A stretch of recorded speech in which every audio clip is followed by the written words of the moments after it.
It's not about how much money you make, but rather how you manage it. Irrespective of whether you make 10K or 1 million, this formula applies to everyone wherein we can adopt the money management rules of the top 1% via the 25-65-10 rule. The first 25% is all about you. Dedicate about 5% of this amount towards building a 6-month emergency fund for yourself. This is to be applied in case you lose your job, if there are any emergency medical expenses, your car needs repairs, or you experience any kind of equipment failure, such as you need to replace your laptop or your phone as such. Once you've accumulated 6 months of emergency fund, you can reallocate this 5% into the remaining 20%, which is you paying yourself for your future through investing. Now, the top 1% are extremely smart at this. They know how to either not pay taxes or pay a reduced amount of tax. Of course, they have access to the best tax lawyers and best accountants across the world, but you can do this at your level as well. And there are really two ways to do this. The first one is by investing into retirement savings plan, which is typically the RRSP in Canada or 401k in the US. A good thing to go with this is many employers offer either contribution matches or percentage matches up to a certain limit, which means you contribute a certain set of money and they add some money on top of it, so you have a larger accumulation of investment going in. Also, the best part about these retirement accounts is that your money is deducted in a pre-tax level from your paycheck.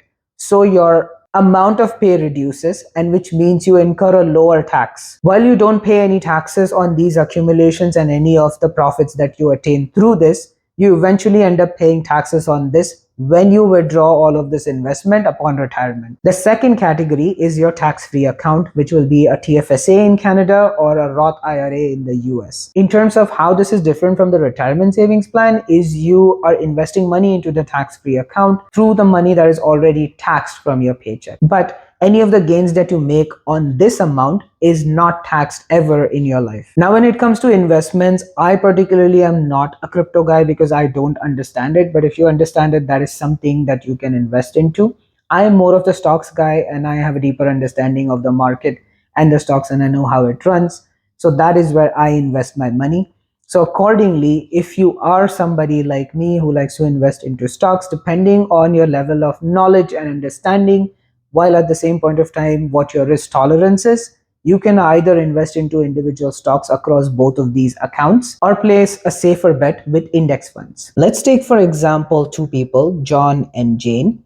John started investing at 25 and contributed about $1,000 a year for 20 years until he turned 45, and then did nothing and allowed his money to grow for another 20 years until retirement at 65. Jane, on the other hand, starts at 45 and contributes $5,000 a year for the next 20 years until 65 is when she retires. As we can clearly see, John has more money at retirement than Jane does, even though he contributed only 1/5 of the amount of what Jane did. Hence, it is extremely important to start earlier on this journey, because the earlier that you invest, the more the amount of time that you give money to compound over time. The 65% goes for your living expenses, as in your rent, food, transportation, Wi-Fi, and cable, with your living expenses or your rent commanding a biggest percentage out of this, which has been an ongoing problem all across the globe since the pandemic. Now, this percentage can certainly be controlled and brought down. However, it's easier said than done, because the moment you get a raise or a bonus,